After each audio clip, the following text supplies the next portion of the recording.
Hi, everyone. If you're just joining us, my name is Rose, and I'm going to be one of your co-facilitators today. We are expecting quite a few more folks, so we're going to just hang tight for a few minutes, and then we'll get started. Thanks so much.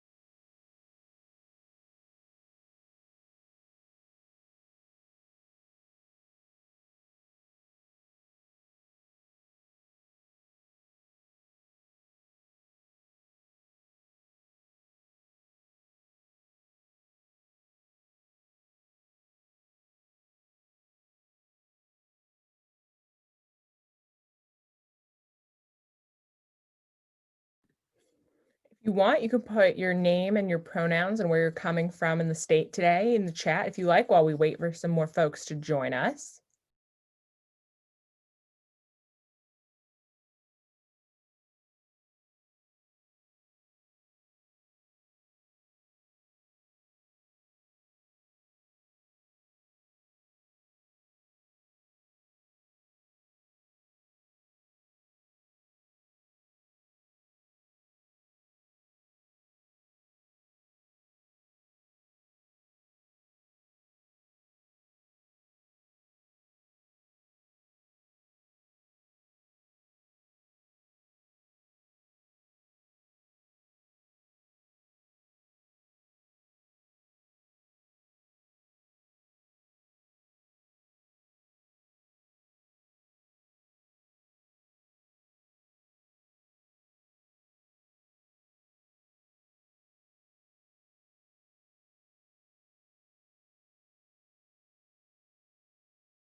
All right, folks, we're going to get started. And if stragglers join us, I hope they do. So I'm going to go ahead now and share my screen with you all, and then we can get started.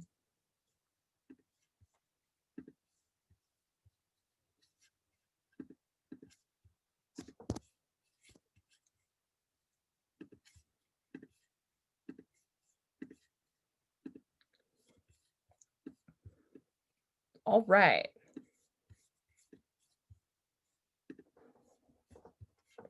So welcome to our social media monitoring training with Common Cause Georgia. We're so excited to have you here today so you can help us to help voters online and stop disinformation in your own community. So just a few Zoom guidelines. We are a smaller group this evening, but still it's best etiquette to stay on mute if you're not speaking. We are recording this training, so folks who registered but couldn't make it can watch it. So just so you know, if this is your film debut, here it is. If you want to send messages to me or other attendees, you can use the chat icon at the bottom of your screen. And you can ask questions pretty informally just by typing into the chat, and myself and my coworker John will help me out with monitoring the chat. And we also will stop for questions at designated points along the way. So I would love for you all to meet our team, starting off with my colleague, Cindy. Hi, everybody. Thank you so much for being here today. I'm sorry, I was trying to turn on my video and be polite. Hi. Thank y'all so much for being here today and for being willing to be a social media monitor. I'm afraid my dog's about to start barking because my food is here. What we're seeing right now, especially with the runoffs and the amount of disinformation, voter assistance that we need, all of that good stuff, your job is going to be vital. I am the program coordinator here at Common Cause Georgia. I've been here about 3 years now. I'm born and bred in Georgia, live in Atlanta with my 2 kids, my 2 dogs, and a really, really cute 4-year-old granddaughter. Thank you, guys. Awesome. Thanks, Cindy. I hope your dinner's good. I'm jealous over here. My name is Rose Lang Meso. I use she and her pronouns, and I'm the Stop Disinformation Field Manager at Common Cause. I'm so happy to be here with you all today to get to work leading up to our runoff coming up here in Georgia. And John, I'll hand it off to you. Hi, everyone. Thank you so much for coming today. My name is John. I use he, him, his pronouns. I am a social media monitoring fellow for Common Cause National. I helped run the general election program, and I found it to be such an incredibly rewarding experience that I jumped at the opportunity to help a bit with the runoff in my home state. I live in Marietta. I've lived here for most of my life, and I'm happy to help you guys with training. So let's get started. Awesome. Yeah, thanks so much, John. Okay, so before we get really into the meat of this, I want to be sure that we're all on the same page in terms of vocab. So Common Cause is a nonpartisan organization, and that means here at Common Cause Georgia, we're not biased toward a particular political group, right? So if there's mis or disinformation, regardless of affiliation or the source, we want to interrupt that. We're really concerned about voter suppression. And voter suppression, as we may or may not know, is a strategy that is used to influence the outcome of an election by discouraging or preventing specific communities of people from voting. That's a huge problem, and our program helps to prevent that. Now, there are two different types of pretty much wrong stuff that you might see online. The first is misinformation, and misinformation is unintentionally misleading content. But even if it's unintentional, it still is genuinely misleading, and it could confuse or disenfranchise a voter. Disinformation, on the other hand, is a little more sinister. It's intentionally misleading content that is usually posted to try to suppress votes. So again, these are the two things that we'll be looking for, as well as voters who may need our help. So we're going to go through how we do each of these in turn. So before we do so, I want to be sure that we talk from the 10,000-foot view about the goals of our social media monitoring program.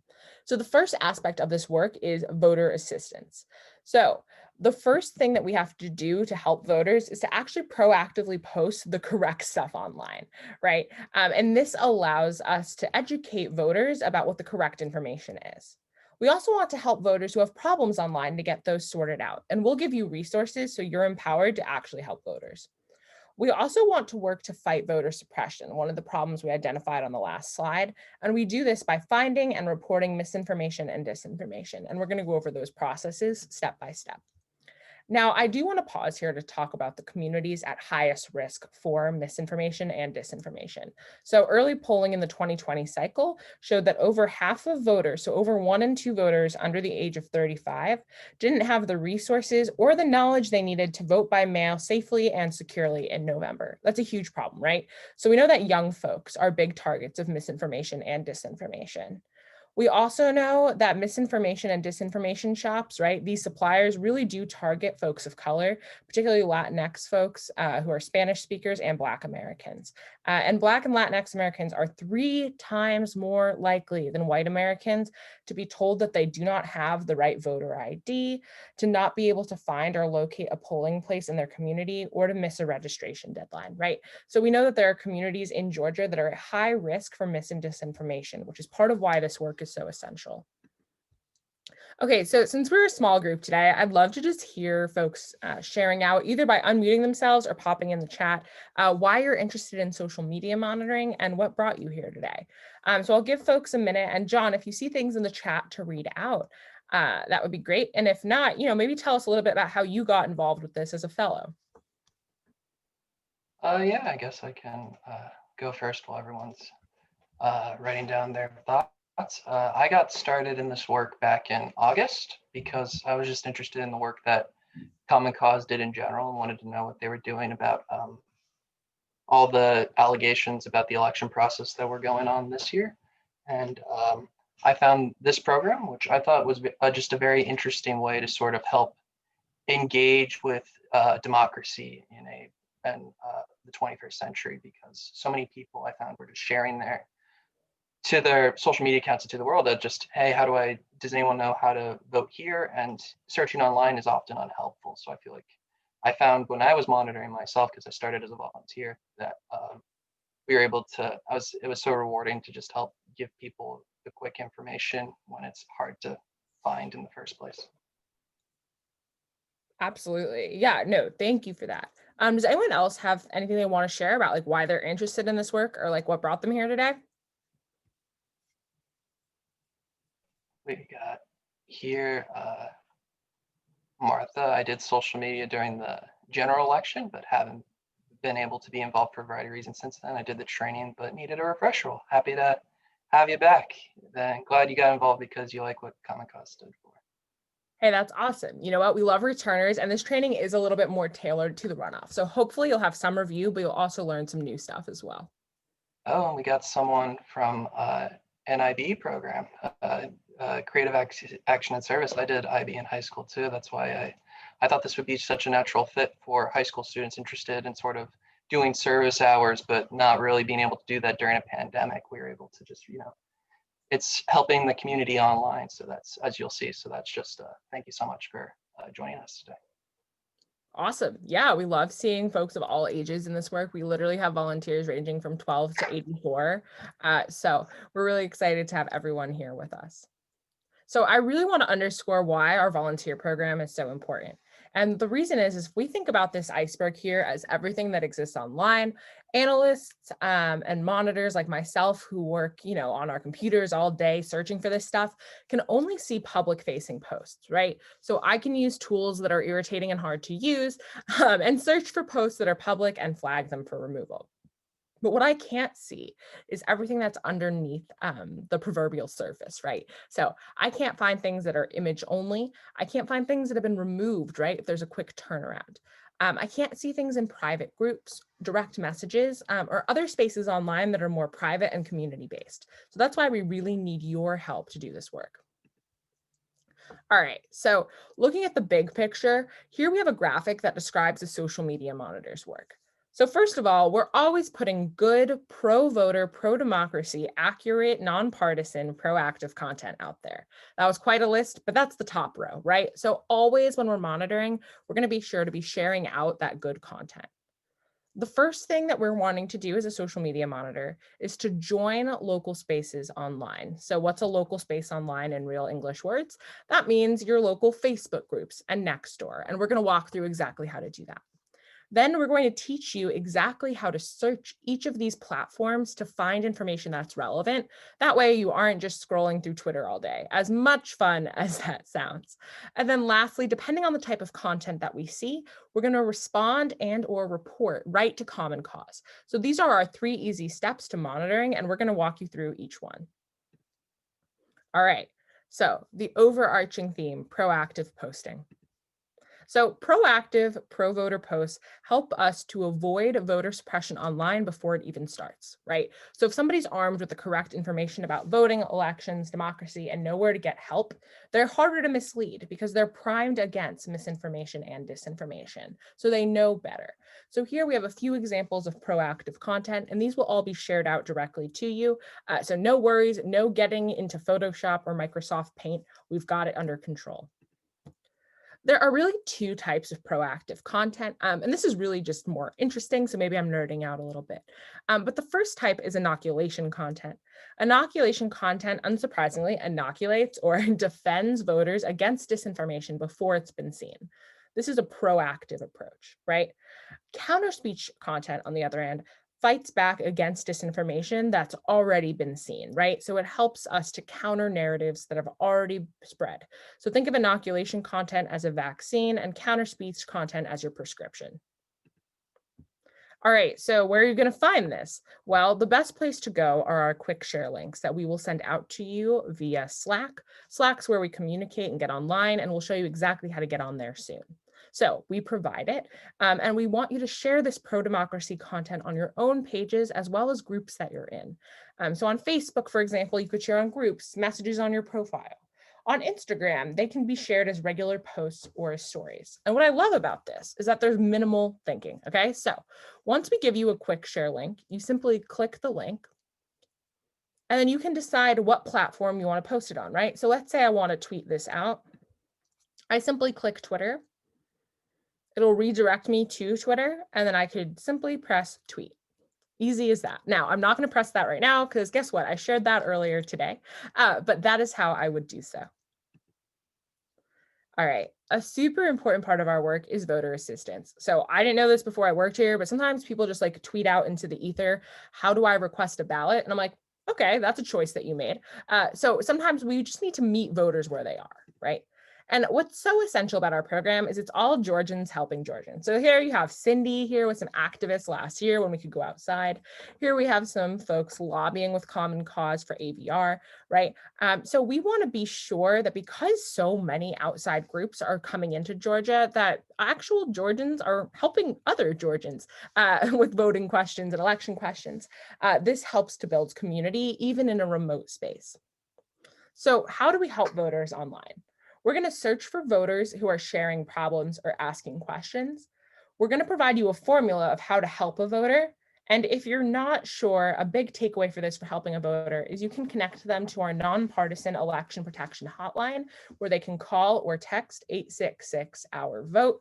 By the end of this presentation, you're going to hear that number so many times, it will be stuck in your brain. But again, there, if you call 866-OUR-VOTE or text, you will get a live person who's a trained legal volunteer who can help answer any questions. So what types of problems and questions do we see? So these are the main types of things that we see out there in the wild. So a lot about voter ID, a lot about polling place hours, locations, times, a lot of stuff about long lines and people not being sure if they can stay in line or if they really should leave. By the way, if you were there before the polls closed, you should stay in line. Then we also have a lot about ballot drop box problems, absentee and vote by mail problems, issues with difficult poll workers, being forced to use a provisional ballot, or just being unable to vote. So here on the right-hand side, we have an example from a poster in Georgia from the general election, where they had a problem with being registered online, but at their poll location, the person, wasn't on the rolls. And then that there was an issue with provisional ballots as well. So we were able to connect this voter to 866-OUR-VOTE and get this sorted out. Actually, we were able to send someone on the ground in this case, which was even better. Okay, so remember that voter assistance formula? We're not going to just leave you out here high and dry, right? So if you find a voter and you're searching who needs help, the first thing that you're going to do is to greet the voter, right? That way they know that you're a person and not a bot. Next, you're going to identify yourself as a nonpartisan election protection volunteer. That way it's not just some random person on Twitter or Facebook. Then you're going to empathize with the voter, right? Make it a human-to-human relational organizing interaction, right? Again, people helping people, Georgians helping Georgians. You're also going to provide the correct information if you know the right answer to the question, or resources where the person could find out. So these resources could include trusted websites, articles, government sources, the 866-OUR-VOTE hotline. Just be sure to cite your sources, right? So this doesn't mean anything formal. It's just if you say something, back it up, throw a link on there, go back to 5th grade history class. Make sure that people know where you're getting your information. And then lastly, we want to go ahead and reinforce the importance of voting, right? So if a voter's already had trouble, we don't want them to just sit this runoff out. So we need to be sure that they know how important voting is. So here we have an example from Election Day where voting machines were down in Spalding County. And here one of our Georgia volunteers named Catherine helped out. And Catherine does like a pretty solid job, right? So she identifies herself. She says that she's an election protection volunteer. She could have said nonpartisan. I would be happier, but hey, I can't be too picky. And then she clarifies what the plan is and what the county stated. Now, ideally, we would have had a link here, but it's a tweet, so sometimes it's short. And then she also provides the 866-OUR-VOTE hotline in case the poster wanted to follow up. So that's a really good example of somebody helping a Georgia voter. So again, when in doubt though, if that was all too much, you can always recommend our hotlines, and we have 4 distinct language hotlines, which you can see on my screen here. These will also all be provided for you, so no need to write them down, but we do have hotlines in many languages that are available by either call or text. Okay, so another voter problem that can really be more serious that I want to be sure that we talk about carefully here is voter intimidation, as well as the intimidation of election officials. So here we have 2 examples on the right-hand side, one of which was not in Georgia. Ooh, getting so excited and ahead of myself, I'm moving my cursor. But one is a Georgia specific issue, which is we've seen a lot of threats that ICE are at polling places, which can disenfranchise, especially Latinx voters. And then here we have an example here about intimidation where there's fully armed officers at a polling place in Georgia as well. Often these claims are false, and they're intended to suppress marginalized votes, right? So people may think that, oh, if there's police at this polling place, I don't want to go there, right? So these are concerns, either if they are false, right, and they're intended to suppress votes, or if they're real, we're concerned either way. There's also a lot of cases of partisan electioneering close to a polling place, and there are very strict laws about that, as well as doxing or threatening of election officials or voters. So what that means is if you're mad at an election official and someone were to then share out their personal details as a threat, that's what we consider doxing. And we take all of that very seriously. So you should always, always report those cases, even if it's not a voter just asking the question. Okay, I want to take a quick temperature check while we're here. Does anybody have any questions on what we've discussed so far? And you can feel free to just unmute yourself.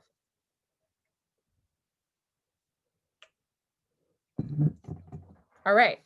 I was that clear. Incredible. Okay. Well, if that changes, you can always put a question into the chat and John or myself will be sure to catch it as soon as we can.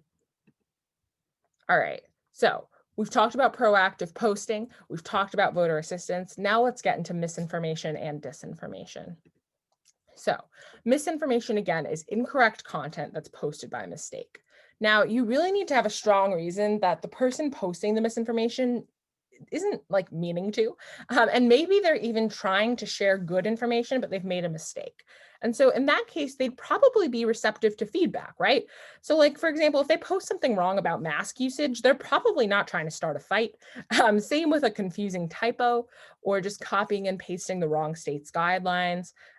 Often we see folks post outdated information, so they're trying to help, but the info is no longer correct. Or sometimes people will post the wrong polling hours. And so in these cases, in addition to identifying the misinformation, we're also going to ask this person to update their post. Here's a couple of examples again of misinformation in the wild. So here we have someone who is trying to share good information about voter registration deadlines, right? To make sure that everyone can vote. But unfortunately, that the deadline was extended and this person did not update the post. So this therefore was misinformation. Here on the right-hand side, we see this like 2 to 3 times a day, where people put the wrong hours for something, whether that's a polling place or for when drop boxes have ballots that are collected. So here too, this person's trying to put out good stuff. And so we would think that they'd be receptive to feedback about updating and fixing the post. So if this looks familiar, it's because it should. This response formula for when we interact with someone posting misinformation is super duper similar to our response formula for someone who needs help, right? So again, greet the voter and identify yourself. We know how to do that. Then you want to try to provide the correct information or resources without repeating the misinformation the voter shared. We don't want that to get any further than it already is. Then if you feel comfortable, we ask that you request that the voter update their post, either in a comment or a direct message, right? Being like, hey, like, it's so awesome that you're getting so involved in the runoff this year. Actually, though, this doesn't seem quite right. Would you mind updating the post? And then again, reinforce the importance of voting and thank them for like, really participating in this process. All right, so now we get to the sinister stuff, folks, disinformation. So disinformation often falls into a few main types. Often these types are the time, place, or manner of voting, right? So this means when to vote, where to vote, and how to vote. Some of our personal favorites include that one party or one group of people votes on a Wednesday instead of a Tuesday, or the wrong polling place hours that are clearly on purpose. Sometimes that one's tricky, right? Because that can be misinformation too. But in those cases, I usually take a look at the account to see, if they are posting usually helpful things or maybe not so much. Where to vote. So we've seen fake polling place closures as well as address changes that are incorrect. And then also how to vote. So text to vote, email to vote, vote online, all of those are not valid ways of voting in an election in the United States, or incorrect requirements, making more stringent ID requirements up that aren't real. Or in this case here, we have Dougie Fresh, so already suspicious, who says that only voters who were registered in the state for the national are eligible to vote in the runoff. New voters can't vote in the runoff, and then they give a legal code that actually does not apply. We looked into it. And here, this person is clearly trying to make it so that more people do not register to vote in the runoff. There's a few things here that really stand out to me. The first thing is it's very general in the state for the national, isn't that specific. This person's handle here, so where it says at, is at swag NYC. So like, I'm not getting a Georgia vibe from this person. And then when we took the time to check the code, it was not relevant.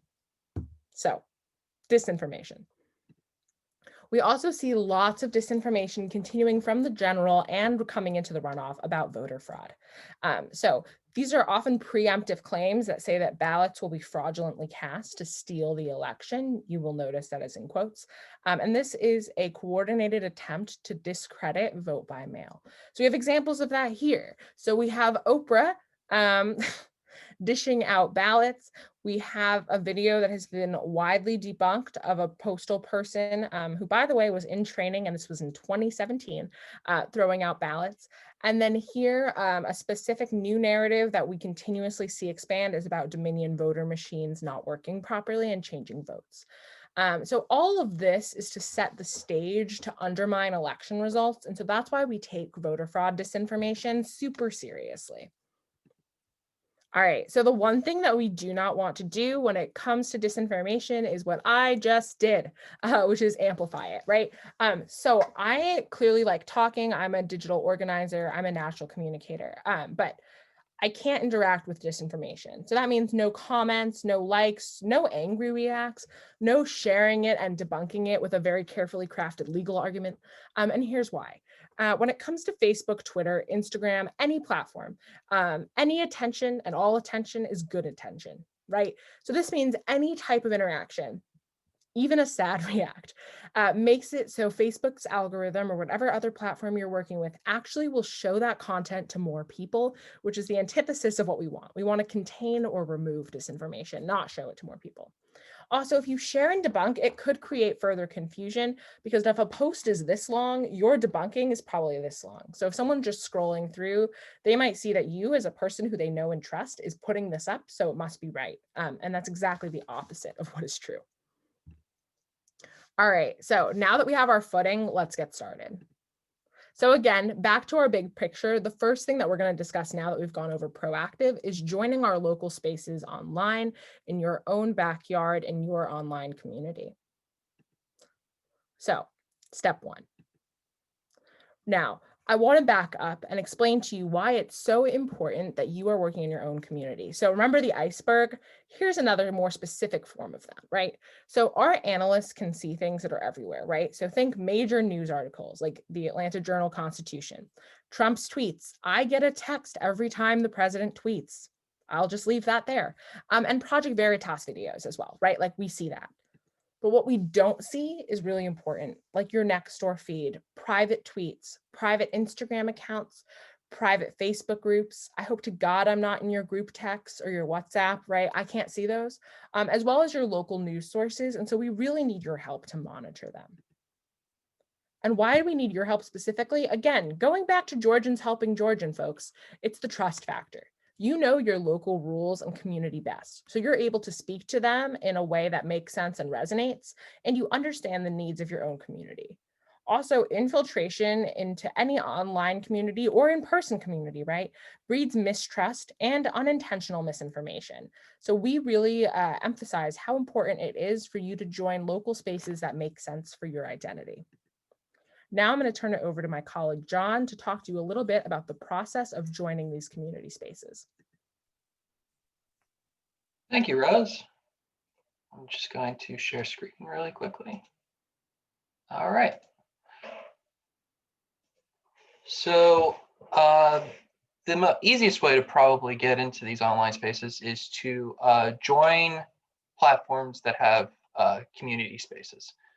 The two big ones that we especially want to prioritize are Facebook groups in general, and groups and just Nextdoor in general.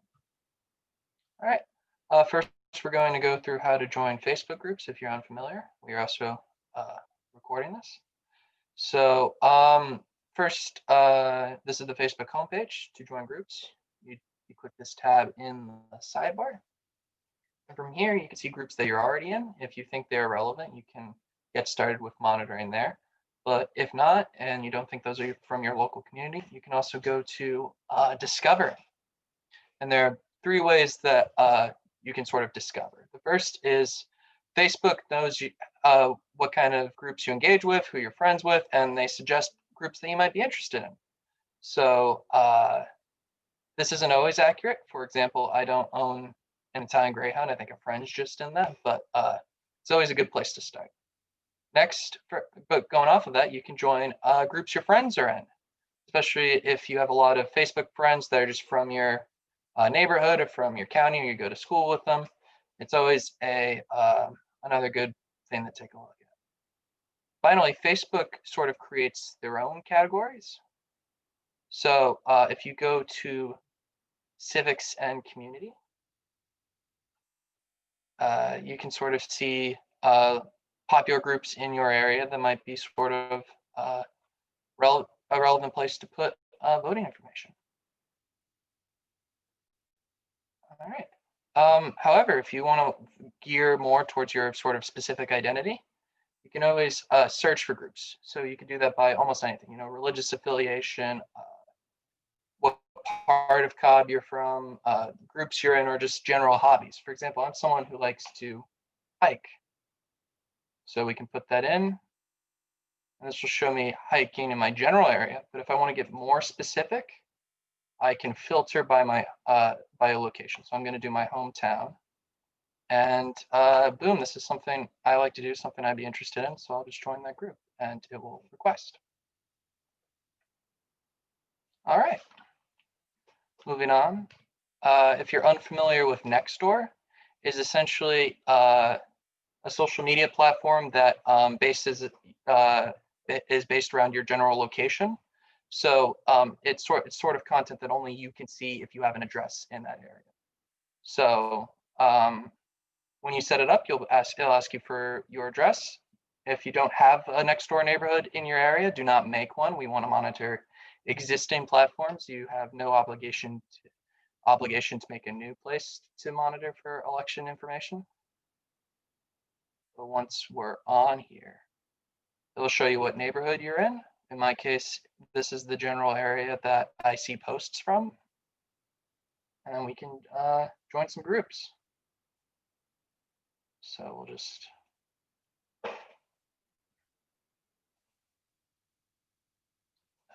sorry, it seems to not be loading. So we'll just join some groups.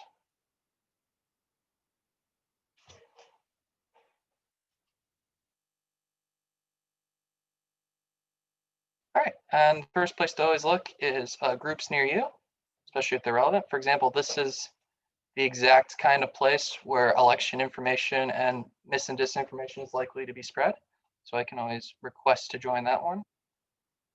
But it doesn't have to be, like I said, explicitly political. You can join based on sort of your own personal identity. Don't lie about who you are, because if you lie about who you are, they're not going to believe anything you say about the election. For example, I could not convincingly be East Cobb mom of a toddler. That's not somewhere I should ever join. But we can search groups once again. So if I put in hiking, for example, there's this big club of 272 people all live in my county. Sounds like a place where, hey, if you don't want to, here's some nonpartisan voting information for all of my fellow outdoorsmen. I will join that. And some you request, and some you just join on your own. All right, any questions so far?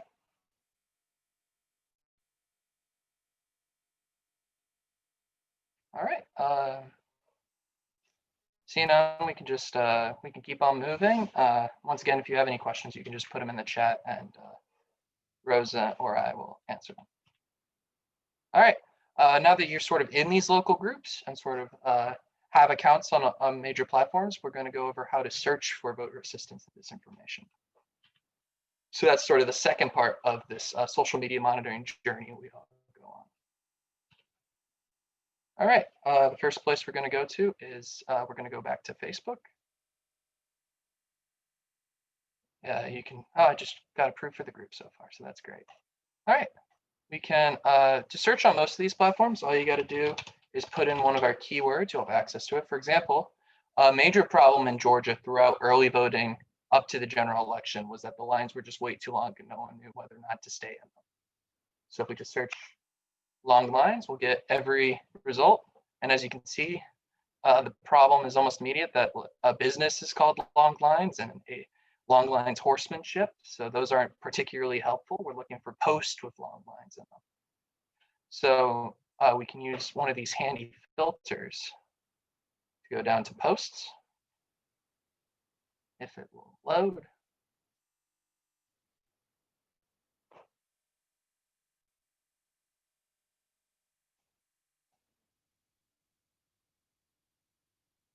All right. We can't really narrow much by date in Facebook, but we can post it as 2020. You can do public posts or your groups and pages, especially if you've joined a lot of groups like we just went over. And once again, you can filter for my hometown. So we're going to do that. And we'll see that some posts related to election day voting. So keep an eye out for these, especially as early voting started this week. All right. Moving right along. Back to Nextdoor.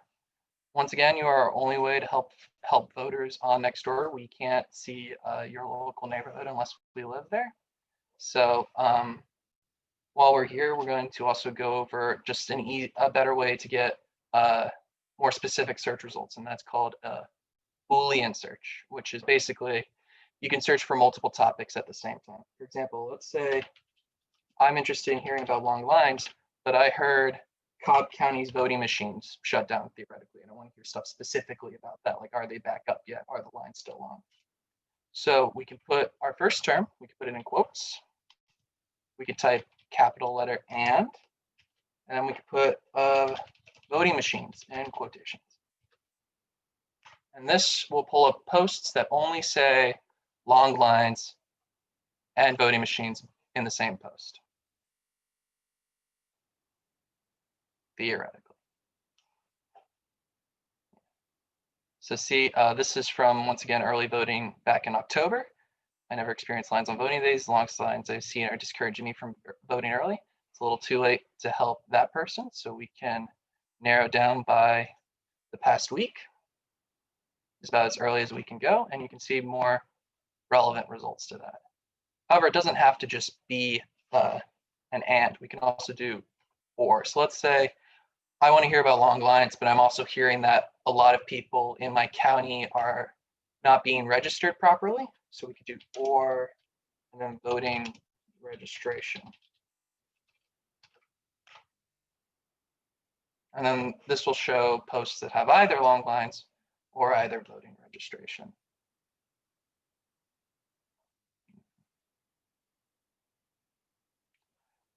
And yeah, that doesn't have to be. Once again, we see the same posts. We can once again do it to past week, and that would work. Furthermore, finally, just one last thing. You could do, it doesn't have to just be one or the other. You could do an and, you can add an and to that. And it just adds another term to look for between these two, basically, right? It depends on the order. So that is what will appear. And once you get onboarded, what we do with, we have a toolkit full of what we call search strings, which are basically this long line of keywords we expect for the same topic. So you can just copy those, put them into your search bar, and you can find information you need. You can find, you can cover a wider spread than we can. So that was Nextdoor, and it was also Boolean searches, which you can do on Nextdoor, you do on Facebook, and you can do on our next platform, searching on Twitter. So we're going to open Twitter. So this is from the search area, but you can also do it from the home page. Just that search bar will be on the upper right. So we could do a Boolean search here. So if I'm looking for polling places B,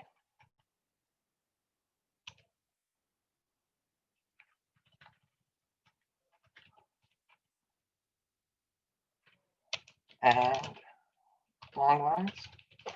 Missed a quotation mark there, that's important. That helps the system define what they're looking for. We can find every tweet that, a list of tweets that are popularly engaged about long lines and polling places. Now, it might seem less important to try and filter by location since we're the only state that's holding elections right now, but we can't really help. We want to prioritize voting assistance, and a lot of people who are tweeting about Georgia elections aren't necessarily from the Georgia area. Everyone seems to have an opinion on our races. So what we can do is we can filter a location to near you, which should cover just your general area.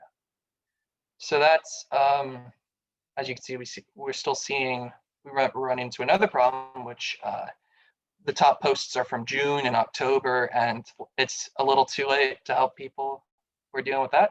So we can go to advanced search, type in, say, polling places, and then we can filter by date. So early voting started on Monday, December 14th. If you don't know that, you can early vote this week and next week and the week after. So if we enter that, it'll have the since, colon, and then just the date. And so we see this guy helping feed voters. So that's just, that's not something we can assist with. That's just a really nice thing to do. But once you keep scrolling, you can find more information. As for Twitter, we don't really have Twitter groups per se, because that's not a function they've added yet. But what you can do if you want to help refine your community search term is follow local accounts, your local newspaper, your local television affiliate. We're also working on building out Twitter lists, which are just major accounts to follow by our regions, which we can cover later. So if you're interested in learning more about that, feel free to reach out, but it's definitely not necessary for your monitoring experience. All right, and then finally, we're not going to show this in browser since this is primarily a mobile thing to monitor, but we also do expect a lot of mis and disinformation and voting problems on Instagram. So Instagram is probably one of the hardest ones to do. We can't really do our search strings on Instagram, but what we can do is you can search hashtags by typing it into the search bar, and you can just follow accounts that are relevant to sort of your local community and your voting situation. And you can find, and you can share information with your friends in your network and build it up that way. So we've typed our, we're showing a couple of examples here. I got a little too ahead of myself. So hashtag vote by mail, that's always a good thing to follow. And it just has all the posts that say vote by mail, hashtag vote by mail, very conveniently placed in one thing you can scroll through. You can also search for accounts. For example, if you search on Instagram Common Cause, you can see our Common Cause and Common Cause Georgia. So if you want to follow those, that would be great. But you can also follow, like I said, your local affiliates if they have Instagram accounts, and major figures in sort of Georgia elections. All right, so those are the main accounts, social media platforms. We expect a lot of disinformation to go on. We don't have a lot of ways to monitor it other than through grassroots relational engagement, but those are not the only platforms you can monitor. If you're comfortable with TikTok, Reddit, YouTube, WhatsApp, or a different one, we likely have a resource for it. So feel free to reach out with any questions about that. And just remember, as a good rule of thumb, wherever you are familiar, just apply our principles, preparing your community spaces proactively by following relevant accounts and using your platform search functions. All right, so that's my part of the presentation. And with that, I will turn it back over to Rose, unless there are any questions. Awesome. Great work, John. Thank you so much. I will go ahead and share my screen now. All right, so now that we know what we're looking for and how to find it, what do we do? So how to respond and how to report. That's the last part of our work here. So we're getting to the end of the training, folks. So remember, if it's misinformation, we're going to respond using our formula. If it's disinformation, we're not going to amplify that, and we're only going to report it to Common Cause. So when we use the word report, we don't mean to the platform, right? They get tons of reports every day. Common Cause works really one-on-one with folks at each of the major platforms, and so we can actually make those connections much faster. So again, misinformation, respond; disinformation, only report. So what, how, where, why? Here's our incident report form. It's really easy. You'll use it to report voter assistance, misinfo, and disinfo. We recommend that you bookmark the form in your browser. And I'm going to go through it with you right now so you can see what that looks like. So once you fill it out the first time, you can auto-populate your name, email, and it'll fill in your local date and time. You can say the state that you found the content in. So for us, that'll be Georgia. You'll tell us the platform that you found it on, the type of content, right? So misinformation, disinformation, voter assistance, or something else that doesn't fully fit into the categories, but you think someone needs to see. Then depending on what you select here, we'll get another set of options. So you can tell us the nature of the disinformation and if you think it requires follow-up. Now, some folks really just agonize over this. No need. If it's something where someone needs to look at it online, the answer is yes, by a disinformation analyst online. If it's something where someone needs to go check it out on the ground, right? So like reports of police at the polls, the answer would be yes, by an election protection staffer on the ground. Yes, this is time sensitive means that we need to be able to help within 15 minutes. Maybe means, hey, Rose and John, y'all gave me too many options. I'm not sure. And no is that you help a voter and they say, thank you so much, and the interaction is over. Then we ask you to take a link to the content. We give you instructions on how to do this across major platforms. And if you're on Nextdoor, no link is necessary, right? Also, folks, the joys of working from home, that is my home phone ringing. So if that's a blast from the past for you, it's nostalgic for me. So again, if you're on Nextdoor, no link necessary. But if you're on any other platform, we do need the link. And then lastly, we need a screenshot. And why do we need that? Sometimes people will delete disinformation before our analysts see it. But that doesn't mean that it wasn't seen by a lot of voters whose votes could have been suppressed, right? So think of this as our receipt. If you need help taking a screenshot, we give you a guide here, and we're also going to walk through it. Then if there's any comments about it that would help us better understand, give some here. And for organization, we're Common Cause Georgia. And you'll press submit. It seems like a lot of things as we were walking through it, but we can fill these out in 15, 20 seconds once we get the hang of it. All right, so if a screenshot is a new project for you, no worries, we'll teach you how to do it. So there are two websites that we recommend that have downloadable programs for taking screenshots, takeascreenshot.org and monosnap.com. We will give you these resources again in our packet at the end, so no need to be scribbling down notes. I personally like using keyboard shortcuts to do this. I think it's easier. So if you're on a Windows PC, if you want to just capture part of the screen, you'll hold down the Windows key, Shift and S, and select the content that you want to take a screenshot of. If you're on a Mac, similar idea. Instead, though, you'll use Command, Shift, and 4 and select the content that you want a screenshot of. If you're on an iPhone or an iPad that's an older device that still has a home button, you'll hold down that home button and the sleep-wake key at the same time. If it's a newer device without a home button, you'll hold down your sleep-wake button and the up volume key at the same time. All right, so putting it all together, right? How does this all fit? So this is our entire program. This is the life cycle of what we do. So here, you all, the grassroots monitors, share that good, proactive, pro-voter content from trusted sources. Then you monitor for the concerning stuff, right? So maybe those are voters who need help, misinformation or disinformation. Once you find it and report it to us, we move to the red section, where our team can do a couple of things. We can engage in some sort of rapid response, right? So we send someone out to the polling place on the ground. We text voters who had a polling place change. Or we can work with the platforms to request action. So we can request that a platform removes content or flags it if it actually violates their own terms of service, right?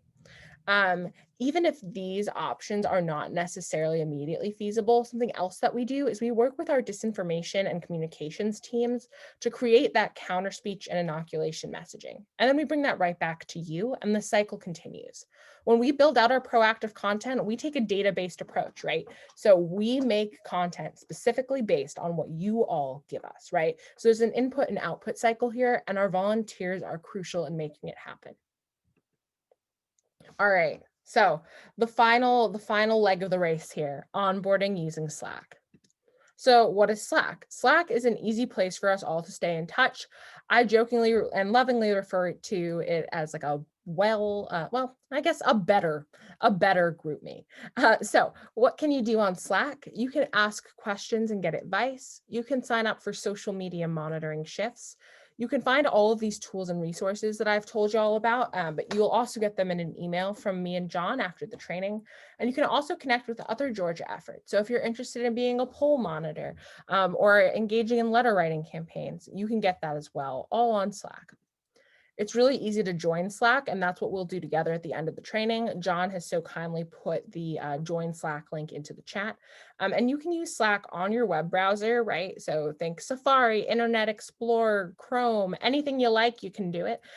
Or you can download it as an app onto your phone, computer, or tablet. So how to use, we have a whole Slack guide linked here, which you'll also receive at the end of training today. So you can peruse that. But the main chats and channels we need to use are social media monitoring, trainings and resources, and your regional channel for your part of the state. We ask that you check Slack regularly, and I think it's easiest to just show you what this all looks like. So the first show and tell is our regions. So we've divided the state up into coastal, Southwest, Southeast, North, and Metro Atlanta. This was made by local organizers on the ground. And this is how you'll know what part of the state to focus your efforts on. We also here have a screenshot of the Slack workspace. There's a lot of arrows, but they really are just showing you exactly what you need to know.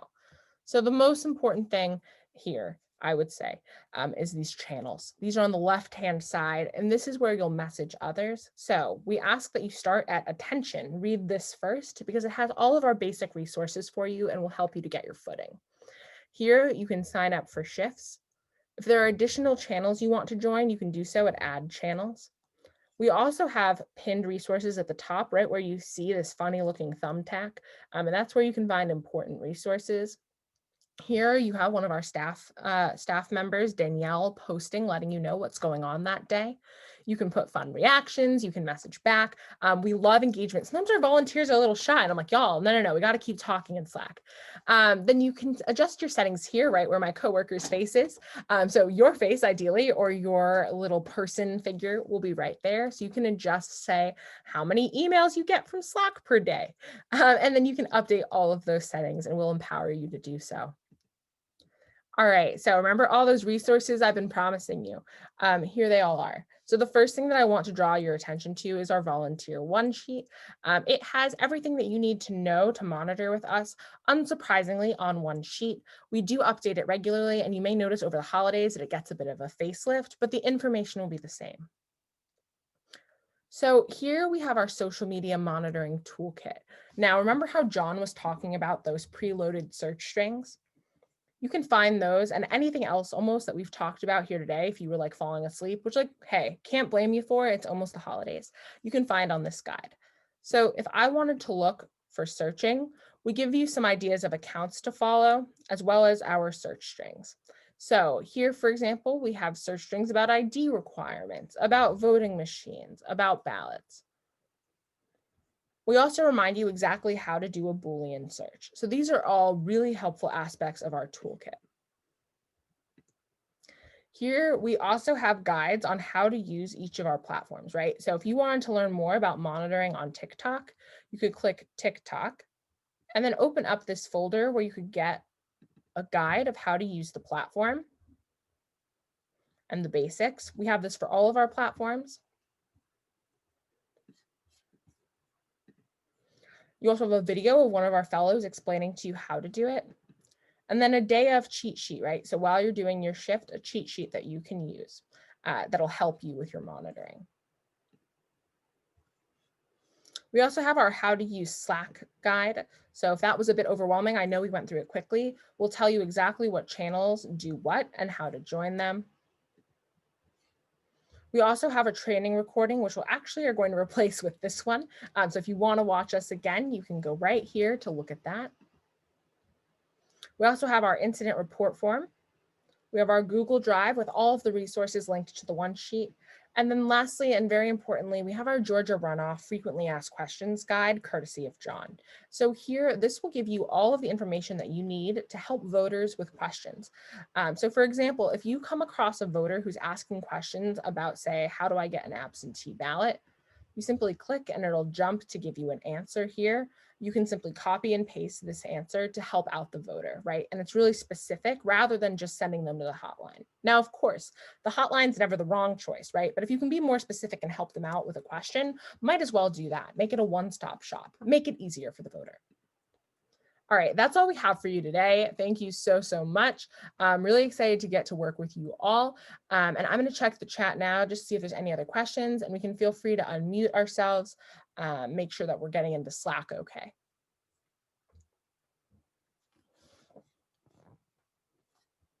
All right, how's getting into Slack looking, folks?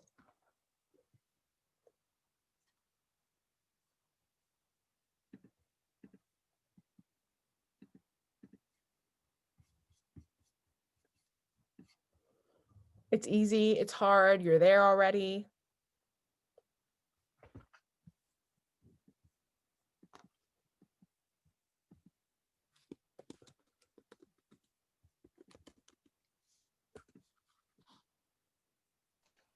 We have a question about crowd tangles. So should I take that Yeah, you one? can go ahead and take that one. We're not using crowd tangle for the runoff itself because we are sort of really emphasizing on Facebook community engagement, and crowd tangle is really more if you want to cast like a wide net over sort of every state in the country. So especially with the runoff, we're emphasizing really the importance of local groups and nearby pages. Yeah, and I'll say too that like any of our monitors can help with crowd tangle, right? Or our staff, but you all as Georgians really have a more unique value add to our program, right? These are things that only you can help us with. So for out-of-staters, we'll have them look at crowd tangle just because there's no voter assistance there, and we don't want people infiltrating spaces online.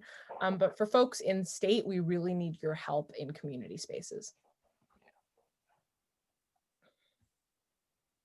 All right, William's in, that's great. Kyla is still learning to maneuver, aren't we all? Okay, so what I'm going to do now is I'm going to go ahead and put my email into the chat in case you realize you have questions after the training ends. So I'll put my email there in the chat. You'll also receive an email from John and myself with all of the resources that we discussed, as well as this recording, so you can review it. Last call, does anybody have anything else they'd like to bring up? All right. Well, thank you so, so much. I'll go ahead and stop the recording here. Thanks for coming out. I really appreciate it. Thanks so much, everybody. Thank you. Bye. Thank you so much. Thank you.